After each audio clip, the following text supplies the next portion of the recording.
The following session is a psychic reading conducted by Mrs. Edgar Peterson with the sensitive Ross Peterson at Laughing Gull Point, Garden, Michigan. Please clear the mind and inform us when the mind is clear.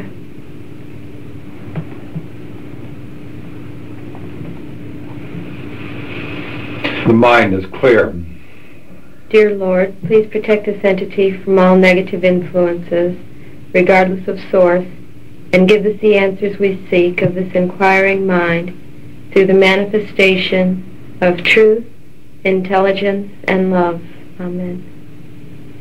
Would you please allow your mind to go to whom, to where, to what, and to when it is directed. The questions we have all basically pertain to home, marriage, and children, and are designed to be available to the general public in aiding the greatest number of people for the furthering of their soul development. Please adapt your answers to the fulfillment of this objective and phrase your answers to the comprehension level of the layman rather than to the specialist. What constitutes a home? Know ye that a tent, a wigwam, a house, a castle, or a palace is not a home. A home is not a dwelling place. A home is much more than a place to eat, sleep, or rest. More than anything else, a home should be defined as an attitude of mind. A home should be that of an attitude of doors on all sides are open to any that would enter. A home is an attitude of those that would enter into thy home experience a feeling of comfort, a feeling of belonging, a feeling of love. Those who would not open the doors of their house have naught but a house, for in essence they really do not have a home. A home, more than anything else, is the end result of one or more persons' tendency, desire to be godlike, to be very giving, and to be very forgiving. There is many a home that has entertained that of a lost soul, so to speak, even when those in the physical body in the home were not aware of the entertainment of that of the same. But know ye, as thy thoughts are real, if those who inhabit the house have an attitude of creating a loving home, these thoughts as vibrations permeate the very walls. Ye could test this for thyself if ye would.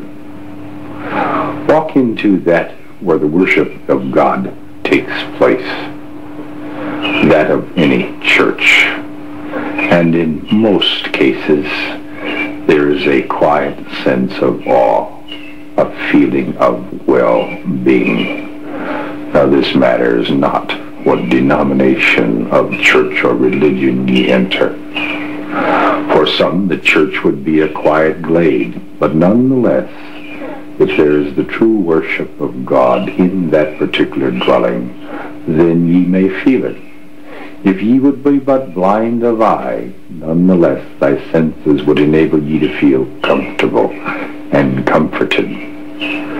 By the same token, ye could let that of the physical body enter an asylum where those who are demented, or enter that place where many are confined, the dungeon, so to speak. And even though thy nostrils be stopped and ye could not smell, thy ears were plugged and ye could not hear, thy eyes were covered and ye could not see, and ye touched on nothing, ye tasted not a taste, ye would sense the feeling because of the thought that has permeated the very walls of that dwelling place.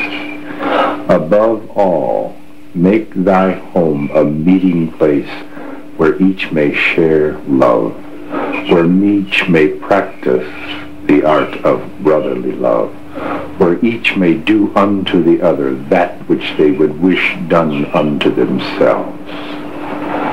There are some homes that have even been visited by the angel, and those within that of the home were not aware of the same, because those that were in the home were comfortable unto themselves, with each other, and with all others. A home is an attitude of love. See? What is the purpose of a home? To create an attitude of love. See? Is communal living of any beneficial value? This should be a matter of indifference. It depends upon how those within that of the commune do conduct themselves in regards to their relation and association. Polygamy, as is sometimes practiced within these gatherings, is that it is generally the end result of man's desire to satisfy that of lust and vanity. Look to that of the goose if you would see the extreme example, where the goose would mate for life, and if one or the other be killed, the other would refuse to mate with another for the duration of the physical lifetime unless man would intervene and force it so. And those that would intervene and force the goose to mate yet again will only force the goose to do that which they would do to satisfy their own selfish needs. To live in a commune might offer ye more opportunities to understand that all karmic debts are not between persons, but between associations or opportunities of the same. But largely it would be as a matter of indifference, except that if each in that of the commune were totally unselfish, then you would see the pattern of God lived in the home.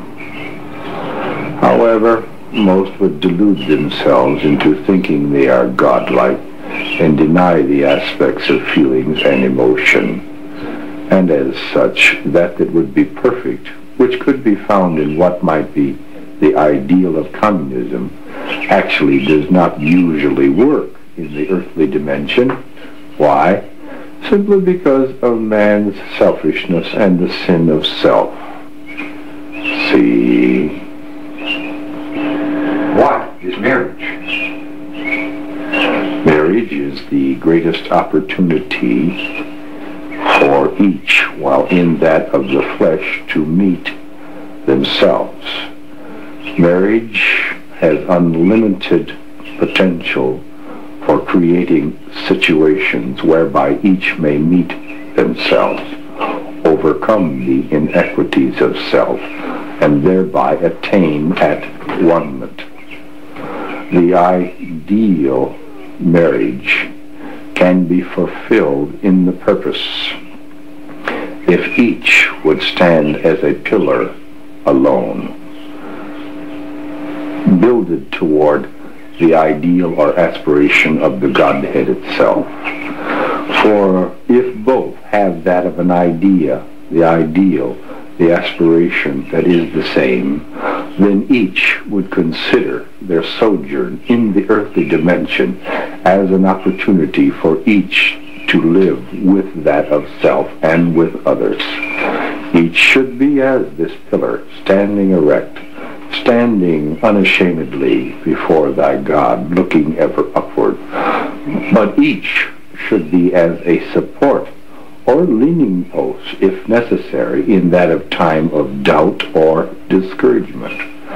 Each should encourage, inspire the other to be that they would be. Each should be lovingly